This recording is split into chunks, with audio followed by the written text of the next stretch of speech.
Welcome to AKM channel అండి. ఈరోజు నేను మీకు స్పెషల్ ఎగ్ కర్రీ చేయటం ఎలా చేయండి చూపిపోతాను. మీకు నేను దానికి కావాల్సిన పదార్థాలు ఏంటి చూపిస్తాను. నేను ఒక 5 ఎగ్స్ ఆల్రెడీ నేను బాయిల్ చేసి పెట్టుకున్నాను అండి. ఒక 2 ఆనియన్ పెద్ద 2 ఆనియన్ తీసుకున్నాను. 2 పెద్ద టమాటా తీసుకున్నాను అండి. 2 స్పూన్ అంతా నేను కారం తీసుకున్నాను. 1 స్పూన్ అంతా ధనియా పౌడర్, 1 స్పూన్ గరం మసాలా, కొద్ది కస్తూరి మెత్తి, 1/4 స్పూన్ అంత నేను ఇంగువ, 1/2 స్పూన్ పసుపు, 1/2 స్పూన్ మిరియాల పౌడర్ తీసుకున్నానండి. సో ఇప్పుడు నేను ఈ ఆనియన్ టమాటో కొంచెం ఆయిల్తో ఫ్రై చేసి తర్వాత నేను దాన్ని మిక్సీ పట్టుకోవాలి. ఎలా చేయాలి చూపిస్తానండి. ఆయిల్ ఎక్కువ అవసరం లేదండి, దీనికి కొద్దిగా వేసుకోండి. జస్ట్ ఫ్రై అయితే చాలు, ఇది ఎక్కువ ఫ్రై అవ్వాల్సిన అవసరం లేదు. జస్ట్ ఫ్రై అయితే చాలు, కలర్ చేంజ్ అయ్యేది. ఆల్రెడీ నేను కడాయి పెట్టి కొంచెం వేడైంది, అది ఆనియన్ తరిగేసుకుంటున్నాను అండి.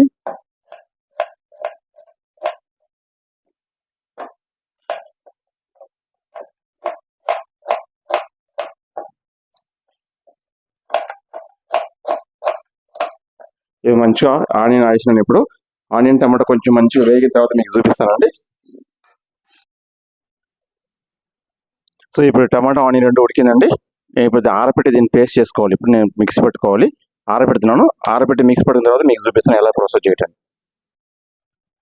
సో ఇప్పుడు ఆరిపోయిందండి, ఇది నేను మిక్సీ బౌల్లో తీసుకుంటున్నాను. దీన్ని మిక్సీ బౌల్ కూడా నేను ఫైన్ పేస్ట్ చేసుకోవాలి.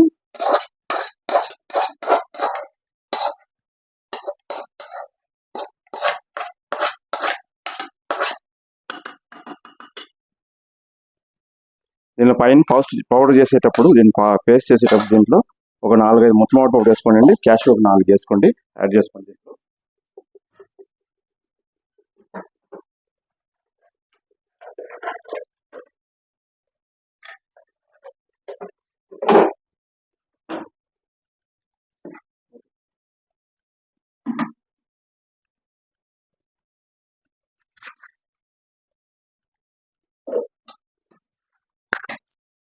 సో పేస్ట్ అయిపోయిందండి. నేను కడాయి పెట్టుకున్నప్పుడు కడాయి పెట్టి ఆయిల్ వేసుకుంటున్నాను.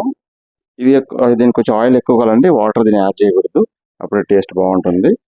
మీకు చపాతీకి, రైస్కి, అన్నిటికీ, పరోటాకి, దోశకి అన్నిటికీ బాగుంటుంది. ఇది కొంచెం ఆయిల్ ఎక్కువ వేసుకోండి. దీన్ని ఆయిల్ కొంచెం వేడైన తర్వాత నేను పోపు దినుసులు యాడ్ చేసుకుంటున్నానండి.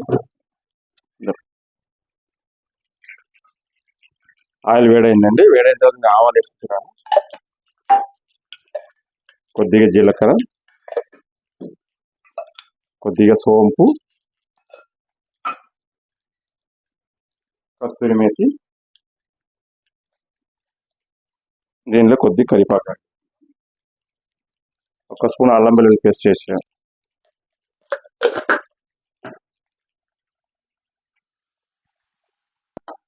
పోయింది.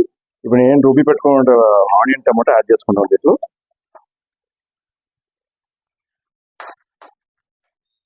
ఇప్పుడు పచ్చివాసన పోయిందండి, ఇది బాగా వేగింది. ఇప్పుడు నేను దీంట్లోనే ఈ మసాలా అంతా యాడ్ చేసుకుంటాను. దీంట్లోనే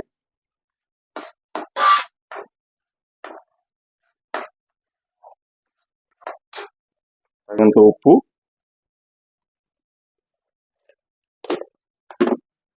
దీన్ని బాగా మిక్స్ చేయండి. మిక్స్ చేసిన తర్వాత మంచిగా ఆయిల్ సపరేషన్ అయ్యేవారు దీన్ని సిమ్లో పెట్టి వేగించండి. ఇప్పుడు కొద్దిగా చింతపండు రసం యాడ్ చేసుకుంటాను నేను. దీంట్లో టేస్ట్ బాగుంటుంది. ఎక్కువ అవసరం లేదు, దీనికి కొద్దిగా యాడ్ చేయండి. మళ్ళీ చింతపండు పులుసులాగా అయిపోతుంది. మరి తర్వాత మీకు ఆల్రెడీ టమాటా వేస్తున్నాం కాబట్టి ఇది అంతా కొద్దిగా యాడ్ చేయండి. కొంచెం యాడ్ చేసుకున్నాం దీన్ని.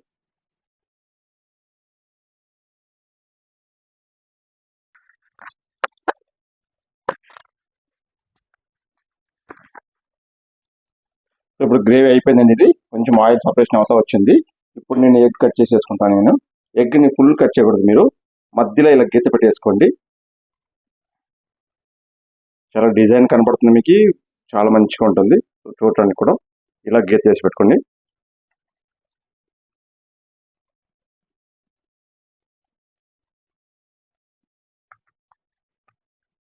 So special egg masala curry ready అయిపోయిందండి. దీని ఆఖరి కొంచెం కొద్దిమీర వేసుకోండి. కొత్తిమీర వేసుకొని దించేసుకోండి దీన్ని. రెడీ అయిపోయిందండి. మీరు ఇలాగే ట్రై చేయండి. ట్రై చేసి టేస్ట్ ఎలా ఉందని కమెంట్ చేయండి. మా ఛానల్ సబ్స్క్రైబ్ చేయండి, లైక్ చేయండి, షేర్ చేయండి. By by.